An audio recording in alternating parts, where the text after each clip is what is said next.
We have our final panel discussion today coming up on RAS technology. Our moderator is David Kuhn, who is an associate professor and extension specialist in the Department of Food Science and Technology at Virginia Tech. I'd like to welcome our moderator, David. Welcome to the RAS technology panel. And please remember during this panel to post questions in the Q&A tab, not the chat tab. And today we have three panelists. The first is Craig Copeland, Fish Culture Manager at the Alberta Ministry of Environment and Parks. Our second panelist is John Holder, Co-founder and Director of Technology at Gold River Aquafarms. And we have Thorsten Vammen, General Manager of FREA Solutions. Okay, it looks like everyone's here. Craig, can you please introduce yourself and tell us a little bit about your farm, the technologies you use, and some figures? Yeah, and thanks for having us. The Alberta government has 4 fish hatcheries throughout the province, 2 production hatcheries, 2 brood facilities. We rear rainbow trout for stocking. Our purpose is to provide recreational fishing opportunities throughout the province. Close to 300 lakes and ponds are stocked in Alberta with rainbow trout. So internally, we have our 2 internal rainbow trout strains, and then we purchase from the private sector 4 different strains. We also have internally brook trout, brown trout, tiger trout, which we make ourselves with the brook brown combo. And then we're just in the process of developing a pure West Slope cutthroat trout brood program. Stock about 2.1 million fish. Most of the lakes that we stock, by about 50%, do not overwinter. So they provide sort of a seasonal fishery. Average size of fish that we put out is close to 20 centimeters. We used to stock a real small fish back in the day, and now primarily large. Our hatcheries, 2 are on well water, 1 on spring and 1 on fresh water. Our hatcheries that the government owns built anywhere from the 1950s to the last one was built in 86. But maybe going back to what Oliver was saying earlier is our government is a big supporter of the fish hatcheries and have been for many years, and doing a major modernization of our hatcheries right now. So we've spent well over $30 million on redoing 3 of the hatcheries now, and we're going out for bid on a brand new hatchery in one of our locations. Thank you. John? Thanks, David. Hello, everyone. I'm the co-founder and director of technology at Gold River Aquafarms, which is based in Gold River, as well as being the president of GLH Consulting. The Gold River project, we're still in the design phase, but the technology we're going to use is going to go into an old pulp mill, and it's using our modified raceways and round tanks. Our connected load, we've done the preliminary design, and our connected load gives us about 3.6 kilowatts per kilogram produced of live weight. Our water use is about 350 gallons a minute for the whole farm when it's up in operation. It's going to produce 3,150, projected going to produce 3,150 metric tons per year. And I submitted a PowerPoint, so if you have time, look at that. It has a lot more detail in it. And I got to say, I thought I might be the oldest one here, but Phil, you got me beat by a year. This is my 51st year in this business. And I started off with trout in 1973. Loved the industry. Great panel in today, and all the speakers today have been very informative. Thanks. Thank you, John. Thorsten?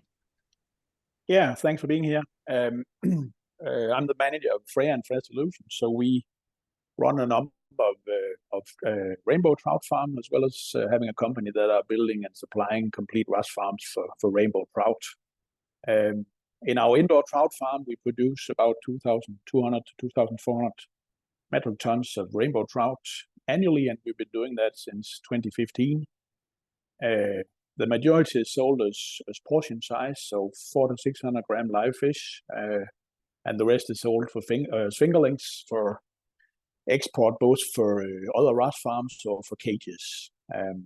On top of that, we have 8 outdoor farms, either running partial or full RAS. And on those, we're producing large fish up to 3 kilograms. So the total production is about 4,000 metric tons per year. All the outdoor farms are all flow-through farms that's been upgraded either to partial or full RAS, and most of them have been disconnected from the river or the streams, so they only use groundwater. We don't have our own brood stocks, so we buy eggs from some of the major global suppliers.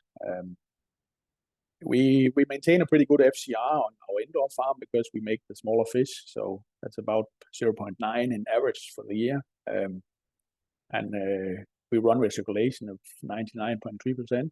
The rest we take from groundwater. And because we use raceways, we have a very low power consumption, so we only use about 1.5 kilowatt hour per kilogram produced live fish. But as Oliver said earlier, it's with the good technology, so it's down to the staff in the end that's making a successful business. Thank you. Thank you. I'm gonna go back to Craig for this next question. I think a lot of us know traditionally trout farming is flow through, often using groundwater, especially here in the state of Virginia. We have a warmer climate and we rely on groundwater to have year-round temperatures that are suitable for rainbow trout. So I imagine that in your position, Craig, that you have a lot of experience with flow through and RAS. Could you speak about how you're implementing RAS and partial RAS and just kind of give a description of that, please? I'll just talk about flow through. One big hatchery we have here up in Cold Lake is bringing 300 liters per second of fresh water. Unfortunately, they built the hatchery in a lake that is frozen for 6 months of the year, and our incoming water is 2 degrees Celsius. So you can imagine the heat that we're putting out. And so part of our modernization of our hatcheries is we're going to put in a FREA system, partial reuse. It'll be up and running by November. It's going to dramatically reduce our utility bill. Our natural gas bill is enormous, as you can imagine, heating up that kind of water to get it up to like 8 or 10 degrees Celsius. So our payback on that, and that's what helped us get financing from the government, is going to be within 10 years. And so we're pretty excited about that. We're talking about 400 to 500 liters per second through the FREA. The other 2 hatcheries, the wells are coming in where around 80 liters per second of fresh, it's 95% RAS, and they're bringing minimal flow coming in, but we're using anywhere from 80 to 400, 500 liters per second of RAS. And that really is the way to go, in our opinion. The RAS is made for big hatchery programs that are in real cold climates like ours. Our winter here is 35, 40 below. It's really the only option we have. We don't have the ability to put out pens and that. But again, you can get some exceptional growth with that. And what we really want to identify for people out there is to go out and do your research. Go visit a lot of fish farms, fish hatcheries throughout the world. In North America, we've had our staff go and visit a lot of hatcheries to understand. And then when you're in the design phase, it's to go hire aquaculture specialists to work with you on what you want to achieve. Thank you, Craig. So that's an interesting perspective, because I think of the climate being too warm for trout oftentimes, and you're bringing a new perspective that it's too cold. And so it sounds like it's going to save a lot of energy for you all, and that's probably one of the primary drivers. Yeah, I just want to speak before you go. Like our incoming water from our wells is not bad. It's around 6 to 8 degrees Celsius. So for our wells, but certainly from Cold Lake's perspective, it's not that. In the summertime, we get 6, 7 degree water coming in, but in the winter, it's extremely cold. Yeah, thanks for that clarification. John and Thorsten, do you have anything to add in those same topic areas? Flow through versus RAS? Well, I think that the day of flow through is rapidly declining because of climate change. I was just over in France in June. They have a very large rainbow trout industry, and it's basically all raceways, and they're doing 75% reuse with very good success. And now what they have to do now, though, is the 25% that's leaving the farm, they have to treat it to keep the ammonia levels down, because everything's on the rivers. and they're having problems with temperature rise, but still around 17 is about the maximum it gets, so they're still okay. Here in Canada, I think that RAS, full RAS, like 97, 98%, works really well with rainbow trout. And again, you have to pick the correct technology to keep your costs down. And as I was mentioned earlier, be in an area where staffing is not going to be a problem. So I think it has a great future. Both systems have a great future around the world. Thank you, John. Thorsten, anything to add? Yeah, I think if I can add something too, I think it's maybe you were saying, John, in Europe, it's just extremely difficult to both to be allowed to take up groundwater or well water is extremely difficult, and letting it out again is even worse. It has to be cleaner than what you take in. So the less water you can use, the better actually. So. Yeah, thank you. So it sounds like, pollution's a concern for a lot of folks around the world. And I think phosphorus is another really important nutrient to consider. It's often a nutrient that if you just a little bit in the surface water, it can cause an algae bloom. So it's kind of a limited nutrient. And so I think that's a really good point. So with the RAS technology, obviously you're concentrating a lot of these nutrients and solids. So how do you deal with that before you discharge at these recirculating aquaculture places? Anyone want to take that first? Yeah, I'll jump in. Now we're in the mindset now. There's no more waste. It's another revenue stream. And honestly, the technologies of collecting the waste and handling it, just in the last couple of years, has greatly improved. Now there's screw presses, there's dehydrators, composting, and the systems up there now are very efficient. So as far as the solids go, that's looked after, I think now. But again, it's you got to be cost conscious. We all want to make money. This is a business. It's a way of life too, but it's also a business. And now, as far as the dissolved solids that go, if we tighten up the system the best we can, discharging it into wetlands works, into the ocean, as Gold River is going to do. We're going to be a brackish facility. That makes it a little bit easier. But then again, there's other technologies we can use to mitigate the number of the amount of nitrogen that's going to go out, as you already mentioned, phosphorus. But that's one thing that really has to look at. The oceans can only handle so much. The freshwater can only handle so much of human intervention. So this is one area that we really have to concentrate on. But the technology is here now. You just got to make sure it's cost effective. Thank you, John. Thorsten, do you have anything to add, or Craig? Yeah, I fully agree. I think that the farm we have in the indoor RAS farm we have in Denmark, we have to remove everything that from our wastewater. So we have a full wastewater treatment plant that takes away the solid and cleans the water before it goes to. We have some lagoons we send it to at the end before we take it back in. But as you said, John, we see it as another revenue stream. So the solids are sold for fertilizer or biogas, and it's the same we see with our clients in Europe that are building new RAS projects at the moment. They are looking at everything as a revenue stream. It's not a waste product, as you said. It's actually it's another revenue stream that you have to deal with. So. We're fortunate. We don't necessarily have to monitor our effluent, although we do a good job of controlling our waste. So we have, like Thorsten said, a waste lagoon or wetlands in our system, but we're flushing into rivers. But we monitor the phosphorus. We studied that many years ago at Coal Lake, the phosphorus impact on our downstream use. And because of the wetlands, we didn't see really any effect. But we're lucky in Alberta, we don't really necessarily have to control our waste. Thank you, Craig and Thorsten. I'll go to Craig with this question since he works with the hatcheries for stocking, because I think of predation being a big issue. Can you speak to advantages for RAS in regards to predation? Yeah, I think in terms of predation, we have more predation out in the wild with our fish than inside. So, if the RAS, we're not seeing any kind of predation type of thing with the fish, and whether we're using circulars or the raceways. So we're we don't really have that issue. We grade our fish, so we will grade out 5 to 10% of our population before stocking if we can, if our numbers are there.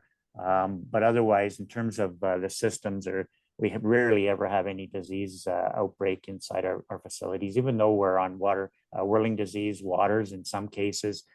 Cold Lake has got IPN, so Cold Lake uses ozone. Our water coming in at the one site at Raven is all spring fed.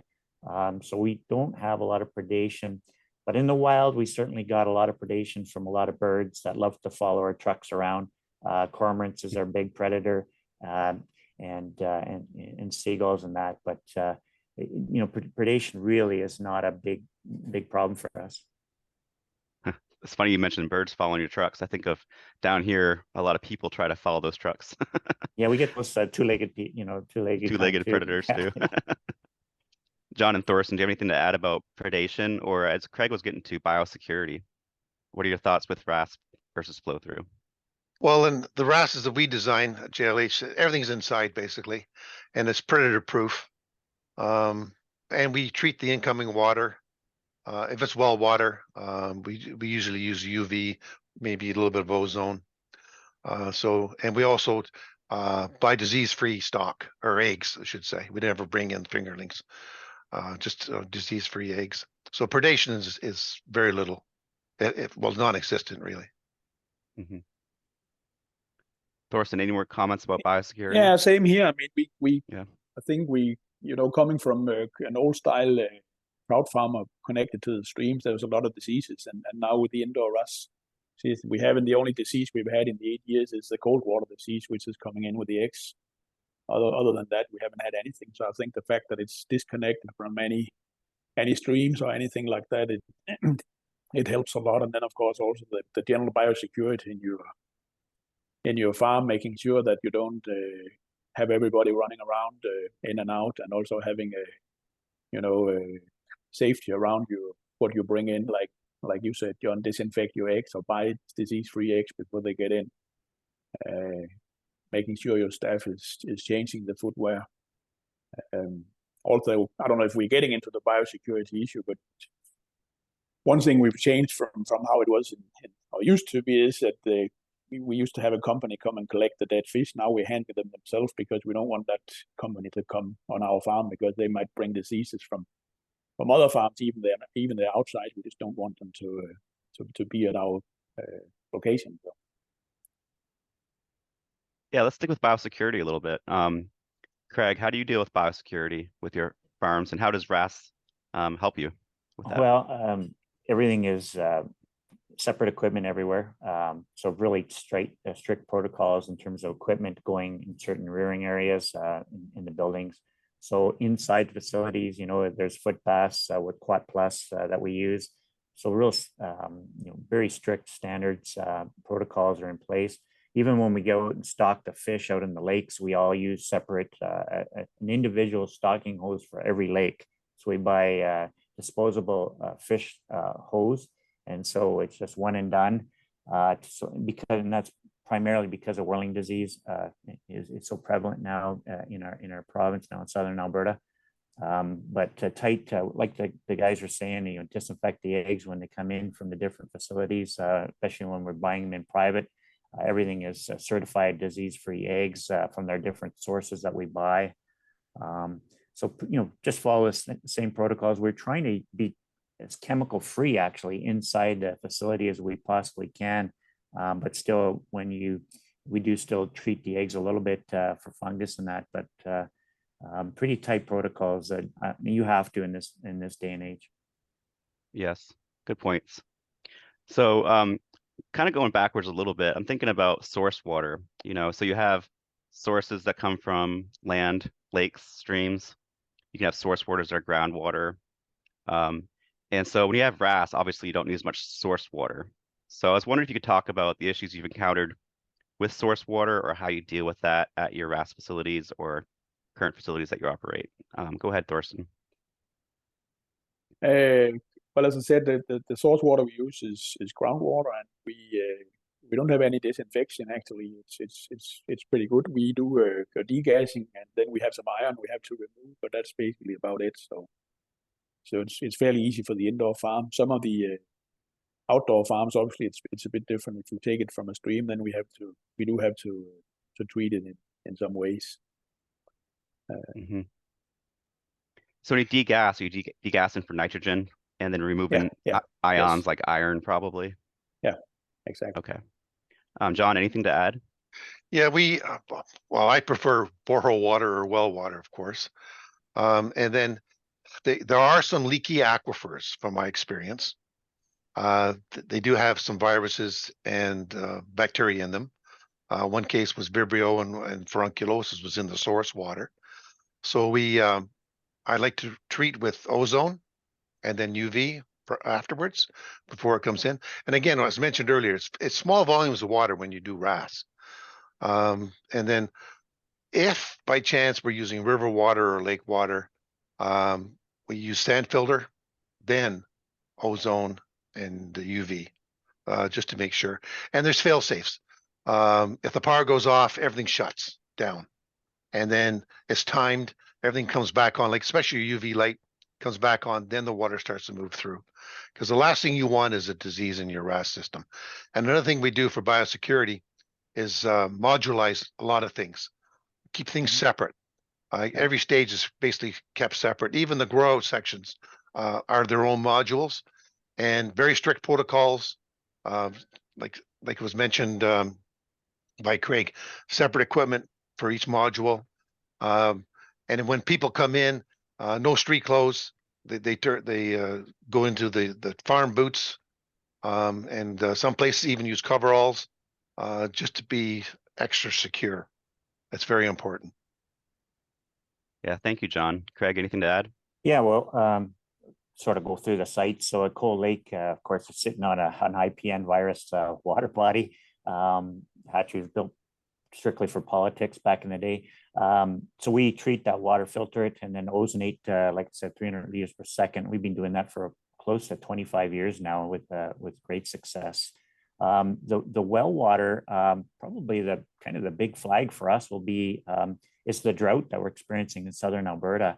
That's a big concern when your wells are underneath the rivers that were aquifers and that. So there's a big concern there. But otherwise, we filter the water, and then all our water, both incoming and RAS, is all UV'd. And again, our UV intensity is to kill the whirling disease if it actually is in the well water. But that's kind of what we're doing. Thank you, everyone. Staying with the theme, just for a couple more questions, kind of flow through versus RAS.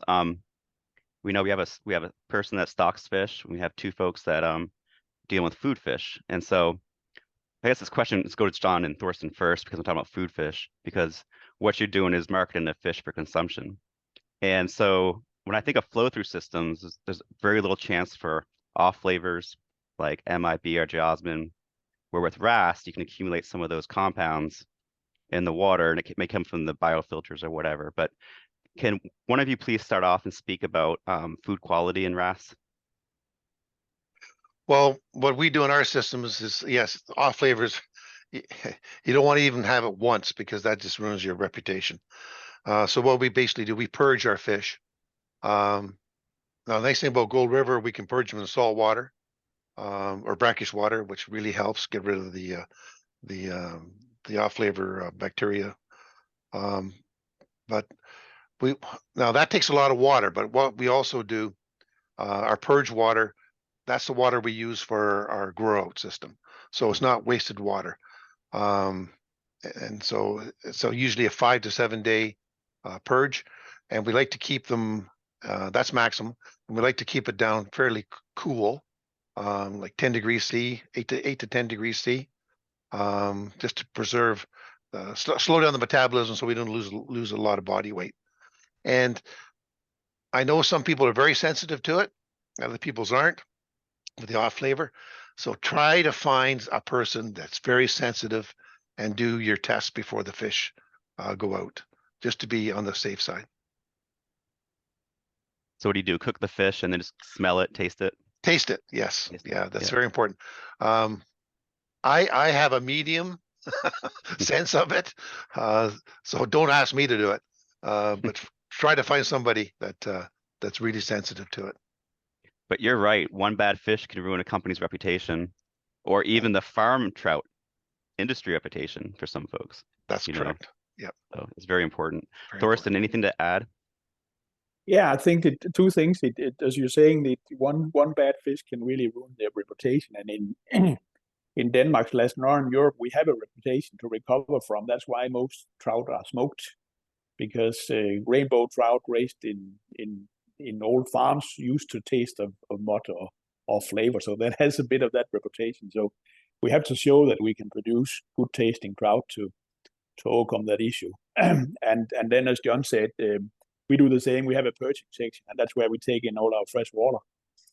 And then we add some hydrogen peroxide as well to those specific raceways to keep them clean. And then we leave the fish there for only, we haven't had any issues with off flavor, but we have to, empty them for any feed anyway, the fish. So we leave them there for 3 to 4 days before we sell them off. So it's kind of the same procedure. Thank you. So since Craig has experience with flow through and recirculating, as you move to recirculating or partial recirculating, do you have to use new feeds for these systems? Well, the government has to do things maybe a bit different than the private sector, but we put out our feed contract out for bid. And so we've had more or less the same company for a long time. We do buy from another supplier for our brood fish. So our brood managers like a certain type of company. But in terms of flavor, we will look at that for the, if we wanted to. It's all coming down now to cost. Our food budget now is my time managing is pretty much doubled up now in the last 10 years in terms of costs. So the idea is now to really drive down the cost is how efficient can we get on the feeding of our fish and use maybe potentially 10 or 20% less is really gonna, it's actually worth a salary really when you look at it from our budget line. If the staff can save on feeding the fish, that represents almost a person's salary. Thank you. John and Thorsten, anything to add regarding feed? Yeah, and I think yeah, absolutely. I think feed is very critical. It's, as I think we all know, it's by far the most expensive cost of producing the fish. And it is important you get the right quality of fish that is suited for the RAS systems. But I think the large feed companies are very professional. They work as partners, and you can have very good discussions with them. And also, if you have any issues or what you're seeing in your system. And the other thing I want to add also is that it's also important you get feed with steady raw material sources, because it's if you're getting, you can sometimes see you're getting a new batch of feed. It's the same recipe, so you think it's the same feed, but maybe one of the raw materials has changed source, which means when you get it into the system, it's not that the fish won't eat it, but it disturbs the biofilters, which means the water quality will change a little bit, which will then impact your performance for 1 to 2 weeks, because the fish will behave a bit different. So I think that's an important thing to add as well. So. Yeah, Thorsten hit it right on the nail. It's the biofilter is very important because it's another living thing that you have to manage, and you are what you eat. I prefer a lower fat diet for rainbow trout. Not like in the Atlantic salmon diet, could be 32% fat, 38% protein. I like to have a 42, 16, 18, especially with RAS. Some of the oils they use aren't in Atlantic salmon net pens, aren't being absorbed, and they come to the surface. Well, that's the worst thing you can have in a RAS, is have oils going through your system. It just clogs up everything.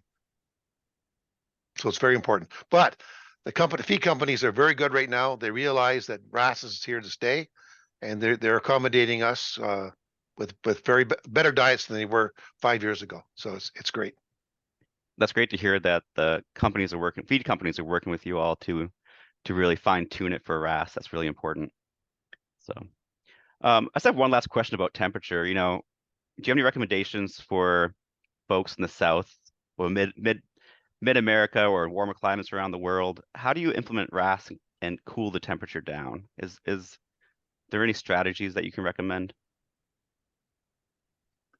Well, my number one recommendation is rainbow trout. They're quite tolerant for warmer temperatures, but power consumption, energy costs, you really got to do a cost benefit analysis. Is it really worth cooling your water down? Now there's better technologies, heat pumps and so on, but if it's going to cost you double of your power consumption to cool it, what are you going to get for your fish in the long run? You have to make money. So rainbow trout compared to other trouts, like I said, and it was mentioned earlier, up to 27 degrees. That's pretty warm.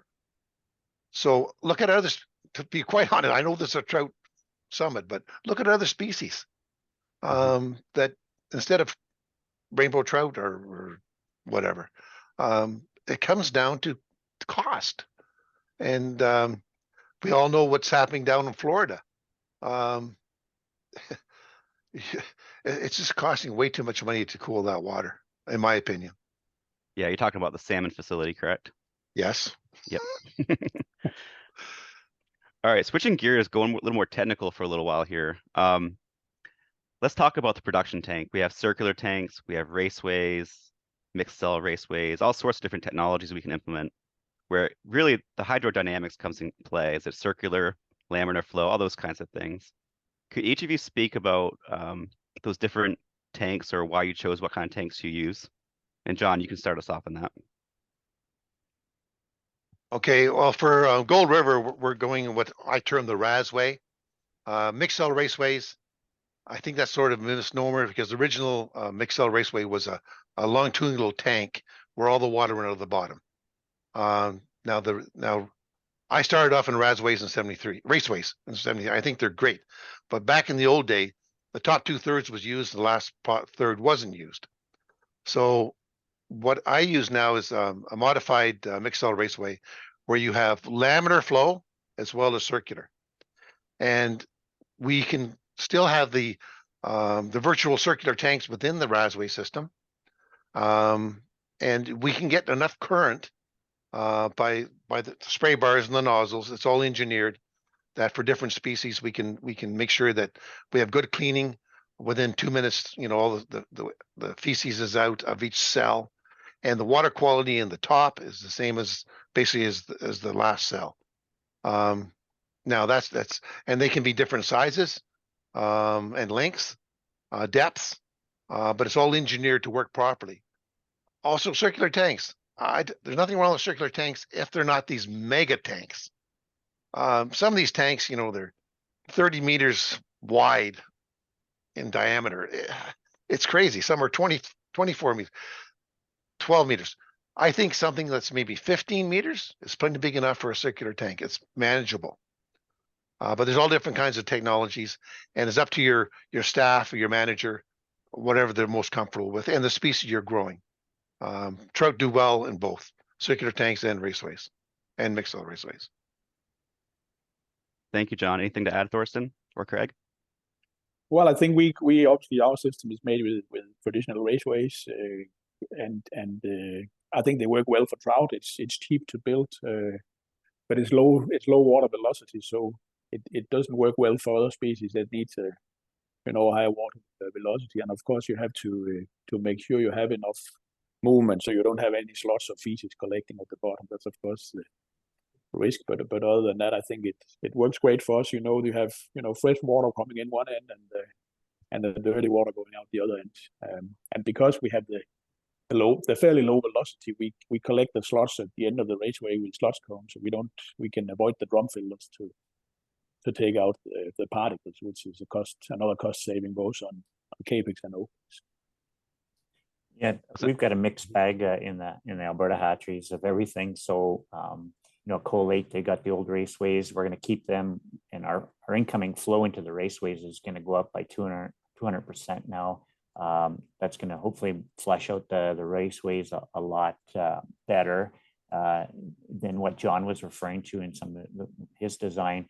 Because I think you got to sort of balance the cost of trying to make the environment for those fish better. But we're moving now more to circulars, not as big as what John was referring to, but a manageable circular. So our new design at Raven is going more to the circulars rather than to the raceways, except for the brood fish when we're spawning. We're going to keep the raceways. It helps in the sorting.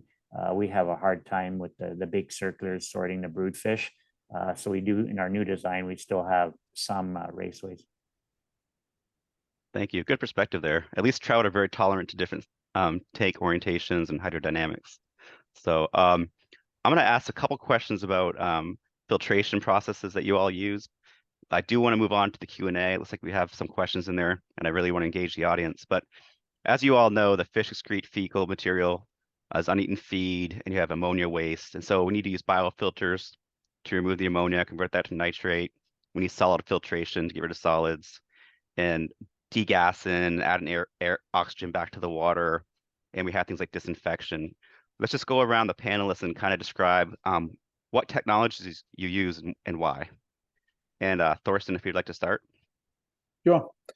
We use a combination of fixed bed and moving bed biofilters for the denitrification, also to change the ammonia to nitrate and nitrite. And the advantage of having fixed bed biofilters as well is that they take out the smaller particles. So they will collect the smaller particles. So when we backflush them, we get those out of the system. And then we move on to degassing to strip the CO2 out. So that's degasser units sitting in the water being supplied with atmospheric air to strip that off. And then after that, we use oxygen platform. So it's a low head oxygenation. It's the same place where we lift the water. So we have the gravity to move the water through the system. So that's basically that's our water treatment. Thank you. Craig, you go next. Yeah, so like I said, hatcheries are all different, but basically on the RAS, we're using drum filters to take the initial waste.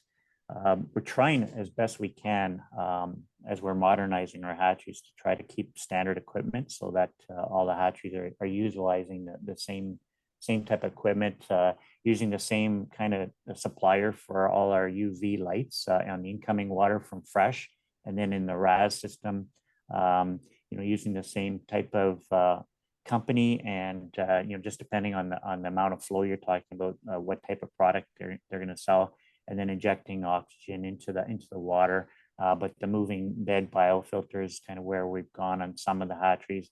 So it's each hatchery kind of got to work with what you have. But I think the most important thing for us is we've invested in a couple of staff to go around North America and see what's out there. But also when we're doing design, is when we put it out for tender, the company that are going to bid have to have a qualified aquaculture specialist on their team he or she has all this knowledge, and we really rely on that person to be the sort of the designer of the product in the end. We provide a lot of input, but in the end, we're kind of relying on that person's expertise. Thank you, Craig. How about you, John? We like the picture behind me. That's a mixed cell raceway, or the RAS way. So basically, what it is, it's like I mentioned earlier, it's laminar flow like normal raceway, but we have circular action within, and roughly 30% of the water actually goes out of each cell. So that's where all the solids are collected. They go down to drum filters. Solids are removed.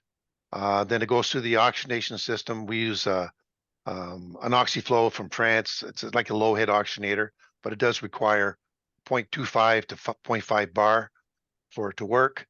MBBRs at the far end for ammonia to nitrate. And then CO2, we use air discs because everything's on the same plane. That's what we like about the raceway system. We don't lift water to degas it. We don't use conventional LHOs inside a raceway because the oxy flow is like 99% efficient, much more than an LHO. And then the water comes back, creates the current, and it just goes around and around that way. And it's very good water quality. Circular tanks, same idea. We don't use degassing towers or CO2 towers. We like to keep everything fairly low so we don't have to have that extra pumping head to lift it up and down in again. So the PowerPoint I attached to the presentation explains a lot of it if you have time to look at it later on. Yeah, thank you. Yes, both Craig and John, I believe, provided PowerPoint presentations, and you can find the links in the chat. Okay, so moving on to the audience. One of the questions here is, how long does it take, in your experience, to reach commercial size fish and flow through versus RAS? Is there a difference? And how long does it take? This is an open question for any of the panelists. Well, go ahead. Sorry. Go ahead, John. Okay. Well, we find that seems to be the market size here in North America is 3 to 3.5 kilos. And we found that it takes from first feeding at 14 to 15 degrees C, 16 to 18 months. And we also try to have at least 4 cohorts a year. So basically from 16 to 18 months, that's your 3-month period. Fish grow in a bell curve. So you're constantly taking off the top fish. Flow through, honestly, it's temperature and feed. In my experience, over in France, I could go back to France, they get a 3 kilo fish in 18 months, and it's either flow through or 75% reuse. So again, it comes down to water temperature and high quality feed. Thank you. So it really sounds like I saw some shaking heads. Yes. Anything to add, Craig or Thorsten, to that comment? No, I mean it's you said it, John. It's about the temperature and the feed, and if you can maintain your temperature, which might be easy in a indoor RAS system with lower, fresh water. But if you have the right temperature, fresh water, then flow through works great. So maybe just put it in a perspective from us from stocking fish. So we used to stock a fish that was around 9 or 10 centimeters. It really wasn't contributing to the fishery till the year after. Now with stocking a 20 centimeter fish in let's just say May 1st, that fish is growing 3 centimeters a month in our water bodies because the temperature is really warm and there's lots of food. So it's not uncommon for our fish to reach 35, 40 centimeters by September, October. So the lake is going to grow the fish in our business, and that's kind of how we look at it. All right, thank you all. Next question is, how important is vaccination for trout and RAS? if I can start, we don't do any vaccination of our trout and our RAS system. So go for it. I agree with Thorsten. As long as it's disease-free stock, good set of biosecurity protocols, it's not necessary. Yeah, we don't do any of it here in Alberta. Okay, thank you. Got some comments like they love to visit these places. Well, I like to say one thing: it's harder and harder to get into a private fish farm these days, because a lot of my clients say we're farmers, we're not tour guides, and yeah, it's getting very difficult. We still have some that will allow, and a lot of them are building viewing rooms. Mm-hmm. You get in the office and you view it. You don't actually get on the floor. Yeah, that's smart. That's good for biosecurity reasons. Mm-hmm. We are very open to visitors, so as long as they follow the protocol. So. Right. Yeah, same with us. We're open to anybody who wants to visit any of the Alberta hatcheries. Great. Okay, next question is to Craig. What steps are you taking to mitigate mortality due to bacterial cold water disease in your West Slope cutthroat trout production facility? Well, the West Slope is just starting up. We've gone into the wild and collected pure cutthroat trout. So they've gone to, over 15 different sites in Alberta, bringing into the quarantine facility. So all our eggs will come into a quarantine facility, and then they get tested for various viruses, etc. We haven't had BKD in a long time. So the fish that we have at the Allison Creek hatchery right now, the future brood fish, are doing fine. We have them in circulars, and the idea is that they're going to be spawned hopefully this spring, first time ever. And it's basically a stocking program for restoration purposes. We're very involved with the federal government, and so we have people that are very involved in this with the fisheries program, and we're just there to provide sort of the pure genetics of the brood program, keep that pure. And we get our direction from the fisheries biologists. So we're sort of work with their direction. Is how it's kind of working. But in terms of disease like that, we're in pretty good shape. Thank you. And then next question is, both Craig and John's presentations feature the MBBR system, which is moving bed bioreactor, and RAS. How important is the MBBR system, and do RAS always have such a system? John, want to take that, or? Yeah, well, the MBBR, that's just one type of biofilter. And honestly, that's the heart and lungs of this whole system. You need something that's going to convert the ammonia to benign nitrate. Right now with the MBBRs, they're fairly simple. There's good media now. They have a lot of meters squared per meter cubed. Price of the media is coming down. They're easy to manage. And I've had less. Now there's other filters, like there's trickling towers, there's fluidized sand beds, there's bead filters, but they all require basically pumping the water up. BBR just is like on the same plane. And if you look after the fish, that basically look after the MBBR. And proper pH, CO2 control, oxygen levels, and all that other stuff. They're pretty foolproof, actually, in my opinion. Thank you, John. We've had to, like ours are working fine, the two recent installations, and so it's just a matter of the staff working with them. It goes back to earlier discussion about the staff. The staff are really the key, and what's really important about the staff is if you can keep them. And because in our business it's very repetitive, but it's the experience, and so we're very fortunate in Alberta to have top staff that have been with us pretty much their entire career. Another question is, how are some smart ways to handle your pH? CO2 control, number was one. You can add buffers. Because the alkalinity is consumed by the biofilter. If you have high alkaline water, well, not too high, that's usually looked after. But again, we're cutting back on our makeup waters, so you sometimes have to supplement alkalinity into the system. But I think those two things are the main things: CO2 and alkalinity control. Yeah, I would agree. Next question is, what tools are used to best judge trout and their saltwater tolerance prior to transfer to pens without some of the obvious cues you may see in salmon culture? Specifically, how may apply to going out in the fall? Thank you.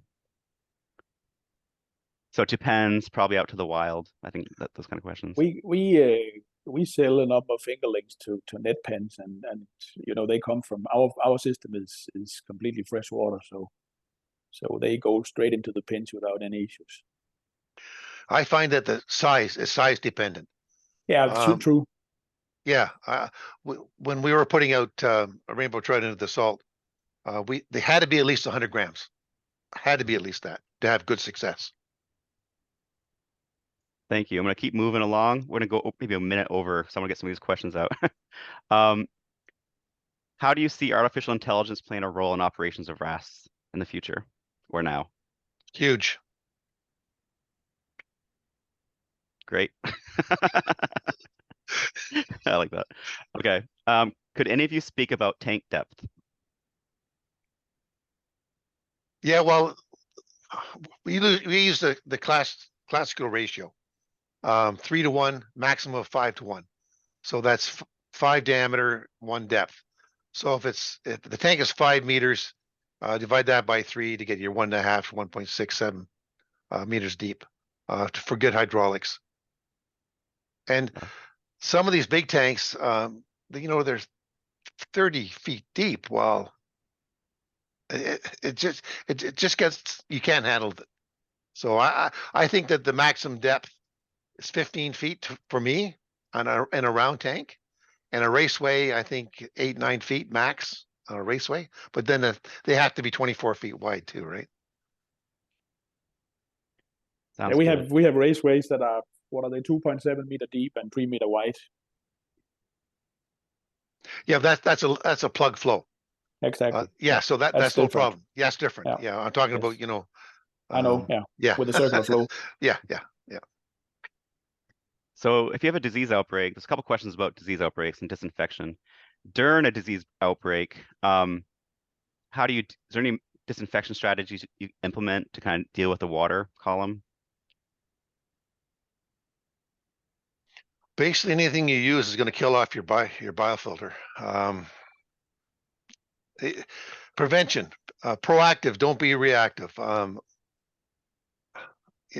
Honestly, if you get a disease, like look at the tilapia industry, and I know it's not trout, but as soon as they get streptococcus, they're done.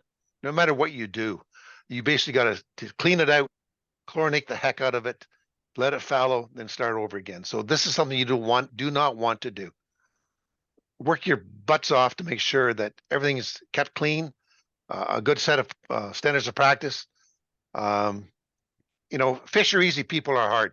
And it was also mentioned numerous times here. Fish do fish things. They're taken care of. It's the people who are running your facility is going to make it or break it. And disease, you do not want to bring disease in. Yeah, I agree with John. I mean, we got IPN and one water source. We got whirling disease at two different locations, and it's really the staff and their due diligence that make the difference. So I totally agree with John. Yeah. And I think, John, you mentioned something earlier, to have a modularized system. Our farm is divided into 14 sections, so all with a different water treatment system. So at least it's another way to avoid everything spreading across the whole farm. So. That's correct. As long as the people adhere to the protocols. Yeah, exactly. Yeah. Okay. And the same kind of question. So if you do have a disease outbreak, how do you disinfect the RAS system and restart it? Well, or do you not? Like what do you do? You have to. Like, unfortunately, you better have some money in the bank because you're going to lose everything. Depending on the disease. Okay. So you have to make sure you have lots of clean outs. So then you can pig the lines, clean them out. And unfortunately, you either got a hydrogen peroxide, the heck out of it, or preferably chlorine. But then again, it's just a mess because you have to dechlorinate it before you discharge the environment. It's terrible. Prevention is the key. Yeah, just don't do it. Exactly. We've chlorinated a couple of hatcheries over our time because of IPN. It's nasty, but you basically got to, in Canada, you got to kill all your stock. Mm-hmm. So it's not that has problems also, just your psyche or your staff, but disinfect with chlorine and then start over again. Yeah. Mm-hmm. There was a comment here that vaccinations can also be a part of that prevention strategy for certain pathogens, but it sounds like no one implements it probably because it's difficult to do. But I guess you have different vaccinations. You can do oral feed and stuff like that. Any quick comments on that? And we'll take one more question and then we'll wrap it up. Well, we do vaccinate some for red mouse disease, but that's not for our RAS system. That's because we're selling them as fingerlings to go in the net pen, so they have to be vaccinated for us to sell them. So.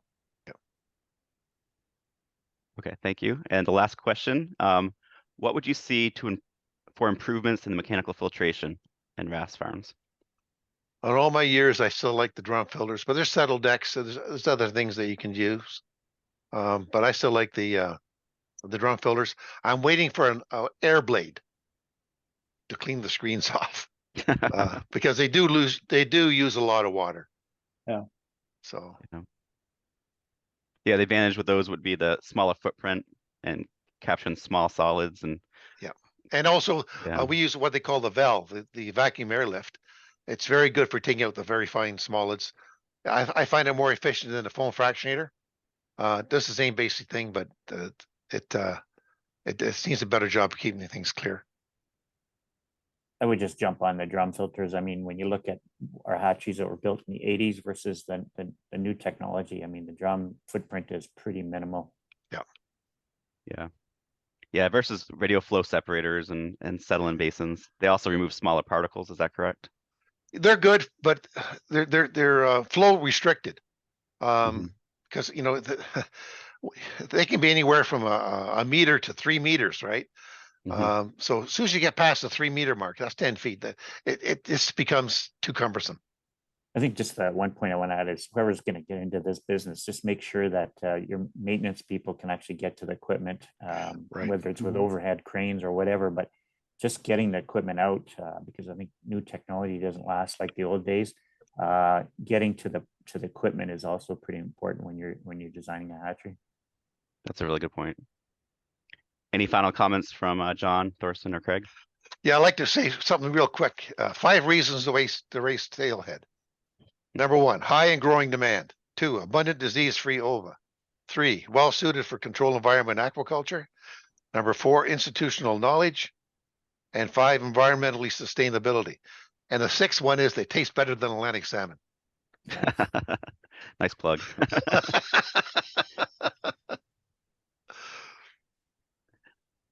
All right, Thorsten or Craig, any last quick comments? Come to Alberta and travel. All right. Yeah, or come to Denmark if you want to visit our farm. So, but I think it has great. Trout seems to be a growing market, and I think it's a good alternative to the Atlantic salmon, as has been said already here. So. Yep. Great. Well, thank you. You've been an excellent panel, and want to thank the audience for being here as well. And I will hand this over to Jean for closing remarks. All right. Thank you again. Yeah, thanks a lot. Thank you, everyone. Thank you, David, and thank you to all of our panelists, specifically for this RAS technology panel that came up, that just happened. Thank you for all of the expertise. Thanks also to Ben Normand on his panel on growth performance. It's clear throughout all of our sessions today that we're only really scratching the surface on these topics, and we hope to keep exploring that. So I hope this event can be a point of reference and conversation for all of you out there. I hope you enjoyed your time with us here at the World Trout Culture Summit. The trout species is a fascinating sector, and we hope that Hatchery International can serve your interests in these subjects. I'd like to thank our gold sponsors, Cryogenetics, Cobalia, Standard Biotools, and our silver sponsor, Panaford AX. On behalf of Hatchery International and our parent company, Annex Business Media, thank you for tuning in.